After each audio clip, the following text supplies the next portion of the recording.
ಪಾಕಿಸ್ತಾನದಲ್ಲಿ ಯಾವಾಗ ಭಾರತ ಪ್ರತೀಕಾರದ ಪ್ರತಿಜ್ಞೆಯನ್ನು ಮಾಡಿತು, ಪಾಕಿಸ್ತಾನದಲ್ಲಿ ಅಲುಗಾಟ ಶುರುವಾಗಿದೆ. ಯುದ್ಧದ ಕಾರ್ಮೋಡ ಕವಿತಾ ಇದ್ದಂತೆಯೇ ಪಾಕಿಸ್ತಾನ ನಡುಗೋದಿಕ್ಕೆ ಶುರುವಾಗಿದೆ. ಯಾವ ಸ್ವರೂಪದಲ್ಲಿ ಅನ್ನೋದು ನಿಮಗೆ ಹೇಳ್ತಾ ಹೋಗ್ತೀನಿ.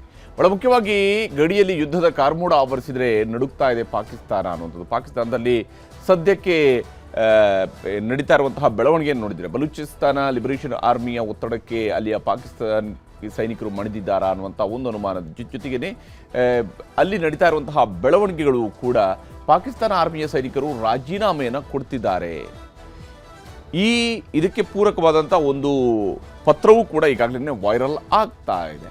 ಯಾಕಂದರೆ ಇದರಲ್ಲಿ ಇರುವಂತಹ ಒಟ್ಟು ಅಂಶವನ್ನು ನೋಡ್ತಾ ಹೋದಾಗ ಯುದ್ಧದ ಭೀತಿಯಿಂದಾಗಿ ರಾಜೀನಾಮೆ ಕೊಟ್ಟಿದ್ದಾರೆ ಅನ್ನುವಂಥದ್ದು ಇಲ್ಲಿರುವಂತಹ ಪ್ರಮುಖವಾದಂತಹ ವಾದವೂ ಕೂಡ ಆಗಿದೆ.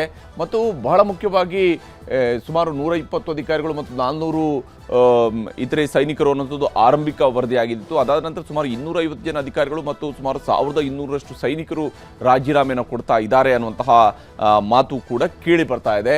ವೈರಲ್ ಆಗಿರುವಂತಹ ರಾಜೀನಾಮೆ ಪತ್ರದಿಂದಾಗಿ ಅನುಮಾನವೂ ಕೂಡ ಮೂಡಿದೆ. ಈ ಪತ್ರವನ್ನು ಬರೆದಿರುವಂಥದ್ದು ಓರ್ವ ಅಧಿಕಾರಿ ತನ್ನ ಮೇಲಧಿಕಾರಿಗೆ ಬರೆದಿರ್ತಕ್ಕಂತಹ ಪತ್ರ ಮತ್ತು ಆ ಪತ್ರದಲ್ಲಿ ಸ್ಪಷ್ಟವಾದಂಥ ಕೆಲವೊಂದು ಉಲ್ಲೇಖಗಳು ಇದ್ದಾವೆ. ಈ ರೀತಿಯಾದಂತಹ ದಾಳಿಯಿಂದ ಈ ಸ್ವರೂಪದ ವಿಚಾರಗಳು ಅನ್ನೋದನ್ನು ಉಲ್ಲೇಖ ಮಾಡಲಾಗಿದೆ. ಪಾಕ್ ಸೇನೆ ವಿವಿಧ ಹುದ್ದೆಗಳಲ್ಲಿರುವಂಥ ಸೇನಾಧಿಕಾರಿಗಳ ರಾಜೀನಾಮೆ ಪತ್ರಗಳು ಇಲ್ಲಿ ವೈರಲ್ ಆಗಿರುವಂಥದ್ದು. ಈ ಪತ್ರದ ಸತ್ಯಾಸತ್ಯತೆಯ ಬಗ್ಗೆಯೂ ಕೂಡ ಗೊತ್ತಾಗಬೇಕಾಗಿದೆ, ಪತ್ರದಲ್ಲಿರತಕ್ಕಂಥ ಅಂಶಗಳಿಗೆ ಸಂಬಂಧಪಟ್ಟಂತೆ. ಆದರೆ ಈ ಪತ್ರ ಏನು ವೈರಲ್ ಆಗ್ತಾ ಇದೆ ಪತ್ರ, ಇದರಲ್ಲಿ ಸುಮಾರು 250 ಅಧಿಕಾರಿಗಳು ಸೇರಿದಂತೆ 1200 ಸೈನಿಕರ ರಾಜೀನಾಮೆಯ ಬಗ್ಗೆ ಮಾಹಿತಿ ಹರಿದಾಡ್ತಾ ಇದೆ. ಇದಕ್ಕೆ ಸಂಬಂಧಪಟ್ಟಂತಹ ಪೋಸ್ಟ್ಗಳು ಬರ್ತಾ ಇರುವಂಥದ್ದು.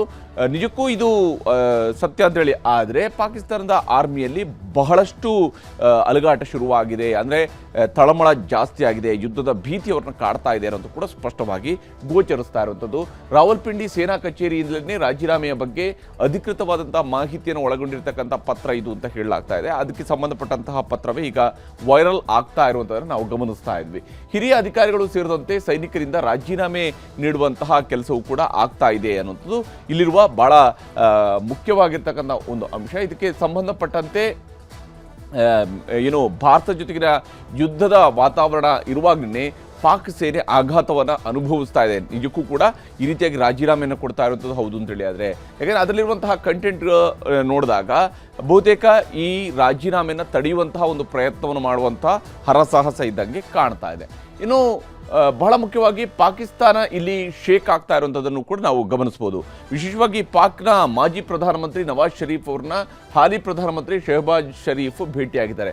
ಅಣ್ಣ ತಮ್ಮ ಇಬ್ಬರ ನಡುವೆ ಮಾತುಕತೆ ನಡೆದಿದೆ. ಯಾಕೆಂದರೆ ಇಲ್ಲಿ ನವಾಜ್ ಶರೀಫ್ ಇವತ್ತು ಕೂಡ ಪಾಕಿಸ್ತಾನದ ರಾಜಕೀಯದ ಮಟ್ಟಿಗೆ ಓರ್ವ ಹೈಕಮಾಂಡ್ನಂತೆ ಇರುವಂತಹ ನಾಯಕ ಮತ್ತು ಸುದೀರ್ಘ ಕಾಲ ಪಾಕಿಸ್ತಾನದ ಪ್ರಧಾನಮಂತ್ರಿಯಾಗಿ ಕಾರ್ಯನಿರ್ವಹಿಸಿದಂತಹ ವ್ಯಕ್ತಿ. ಭಾರತ ಮತ್ತು ಪಾಕಿಸ್ತಾನ ನಡುವಿನ ಸಂಬಂಧಗಳ ಬಗ್ಗೆ ನವಾಜ್ ಶರೀಫ್ಗೆ ಬಹಳಷ್ಟು ಮಾಹಿತಿ ಇದ್ದೇ ಇದೆ. ರಾಜತಾಂತ್ರಿಕವಾಗಿ ಸಮಸ್ಯೆಯನ್ನು ಇತ್ಯರ್ಥಪಡಿಸ್ಕೊಳ್ಬೇಕು ಅನ್ನುವಂತಹ ಸಲಹೆಯನ್ನು ಶೆಹಬಾಜ್ಗೆ ನೀಡಿದಾರಂತೆ ನವಾಜ್.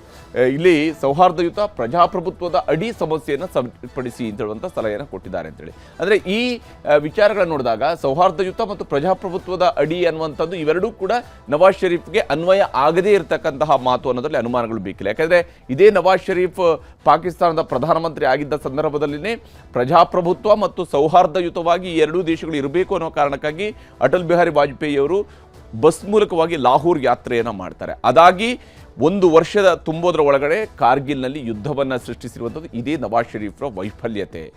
ಅವತ್ತಿನ ಅಧಿಕಾರದಲ್ಲಿ ಇದ್ದಂಥ ಸಂದರ್ಭದಲ್ಲಿ ತಕ್ಷಣವೇ ಭಾರತ ವಿರೋಧಿ ಹೇಳಿಕೆಗಳಿಗೆ ಕಡಿವಾಣ ಹಾಕಿ ಅಂತ ಸಲಹೆಯನ್ನು ಕೊಟ್ಟಿದ್ದಾರೆ. ಅಂದರೆ ನಮಗೆ ಕೆಟ್ಟಗಾಲ ಬಂದಿದೆ, ಕೇಡುಗಾಲ ಬಂದಿದೆ ಅನ್ನುವಂಥದ್ದು ಅರ್ಥ ಆದಂಗೆ ಕಾಣ್ತಾ ಇದೆ. ಆದರೆ ಈಗ ಕೊಡ್ತಾ ಇರುವಂತಹ ಸಲಹೆಗಳು ಇವೆಲ್ಲವೂ ಕೂಡ ಒಂದು ರೀತಿಯಂಥ ಕಣ್ಣೊರೆಸುವಂತಹ ತಂತ್ರದ ಸ್ವರೂಪದಲ್ಲಿ ಗೋಚರಿಸ್ತಾ ಇದೆ ಹೊರತು ಅದೊಂದು ರಾಜತಾಂತ್ರಿಕವಾದಂತಹ ಒಂದು ಟ್ಯಾಕ್ಟಿಕ್ಸನ್ನು ಅವರು ಅನುಸರಿಸ್ತಾ ಇದ್ದಾರೆ.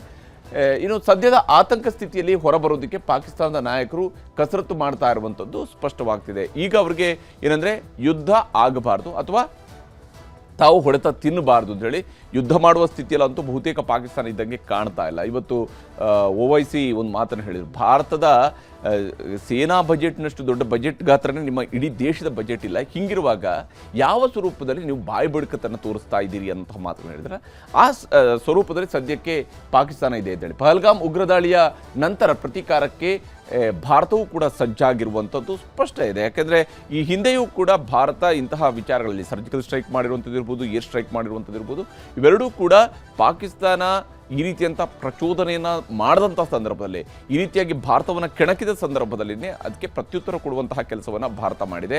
ಈಗಲೂ ಕೂಡ ಅಷ್ಟೇ 26 ಜನ ಅಮಾಯಕರನ್ನು ಕೊಂದಿದ್ದಾರೆ ಅವರು. ಹೀಗಾಗಿ ಅದಕ್ಕೆ ಪ್ರತೀಕಾರ ಆಗಬೇಕಾಗಿದೆ. ಭಾರತದ ಪ್ರತೀಕಾರ ಪ್ರತಿಜ್ಞೆಯಿಂದ ಪಾಕಿಸ್ತಾನ ಪತ್ರಗುಟ್ಟಿರುವಂಥದ್ದು ಸ್ಪಷ್ಟವಾಗಿ ಗೋಚರಿಸ್ತಾ ಇದೆ. ಅದು ಅವರ ನಡೆ ನುಡಿಗಳಲ್ಲೂ ಕೂಡ ಗೋಚರಿಸ್ತಾ ಇರುವಂತಹ ಅಂಶಗಳಾಗಿದ್ದಾವೆ. ಇದರ ನಡುವೆ ಪಾಕಿಸ್ತಾನದಲ್ಲಿ ನಡೀತಾ ಇರುವಂತಹ ಬೆಳವಣಿಗೆಗಳನ್ನು ನೋಡ್ತಾ ಹೋದಾಗ ಅಲ್ಲಿಯ ಏನು ಒಂದು ರೀತಿಯಾದಂತಹ ಉಡಾಫೆತನದಿಂದ ಈ ವಿಚಾರವನ್ನು ಮಾತಾಡುವಂಥ ಒಂದು ವರ್ಗ ಇದ್ದರೆ, ಮತ್ತೊಂದು ಕಡೆಯಲ್ಲಿ ಪಾಕಿಸ್ತಾನದ ಪ್ರಧಾನಿಯ ಮಾತಿನ ವೈಖರಿ ದಿನದಿಂದ ದಿನಕ್ಕೆ ಕೆಳಗೆ ಹೋಗ್ತಾ ಇರುವಂಥದ್ದು ಕೂಡ ಗಮನಾರ್ಹವಾಗಿರುವಂತಹ ಸಂಗತಿ.